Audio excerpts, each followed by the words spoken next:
Alright guys, so today's project is going to be a fun one.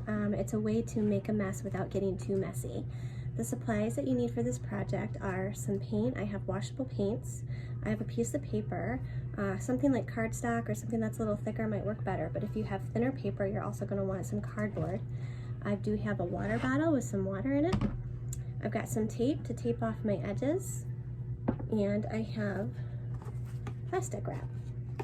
So what I did is I put my piece of paper down on my cardboard and I taped off the edges, and then I put some squirts of different colors. So I've got orange and red and yellow here, and I just put some different splatters of color, just squirts of color all over my page.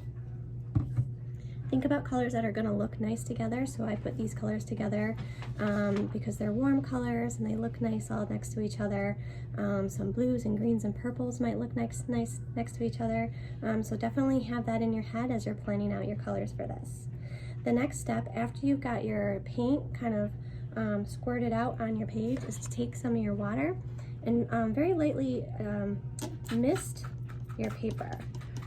So make sure you're in an area, if you get paper on the table, that's okay. And that's the reason why we have this cardboard down, is because I have a thinner piece of paper and I know that my piece of paper is going to be wet, so I want to have a nice protective surface underneath my paper. The next thing you're going to do after you've got your page wet is to take some plastic wrap and you're going to lay it over your entire page. So make sure it's long enough.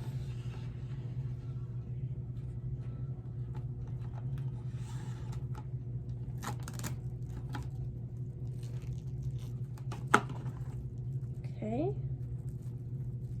cover the whole thing, make sure it goes beyond your edges, and then this is where you get to have fun making a mess without really making a mess. You're just going to use your hands to kind of smush around the paint all over the place.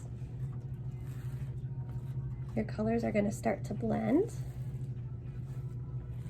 and it's just kind of like a cool feeling as it squishes under your fingers. Once you get it smushed around as much as you want, you can leave some white space if you want, or have the whole thing covered.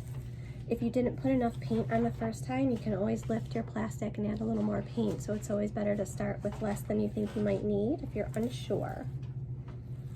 And then if you want to add some texture, you can kind of use your fingers to twist your paper a little bit, or your plastic on your paper. All right. Then when you get it where you feel like it's in a good spot, and then you can see this is the reason I also put the tape across, because I can smear it across over the tape, and when it's dry, when I peel up my tape, I'll have a nice clean edge. So if this is something you want to put in a frame, you could do that. When it's done being smushed around, lift up your plastic, set that aside somewhere safe, and then you're going to end up with something like this. Kind of cool, right? And there's a million possibilities that you can use this for. You can frame it and have a picture of it. You could add some drawings on it later on when it's dry. I'll show you an example of what we did. Is we took some and we cut it into strips and we made bookmarks. Just put a little hole at the top with some kind of tie, and you can see our nice clean edge there.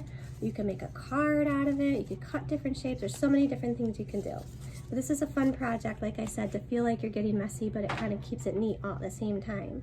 So have fun with this project today, guys. Definitely show me some examples of what you might have done and how you used your painted paper to create something else like we did with the bookmark. All right, I'll see you later. Bye.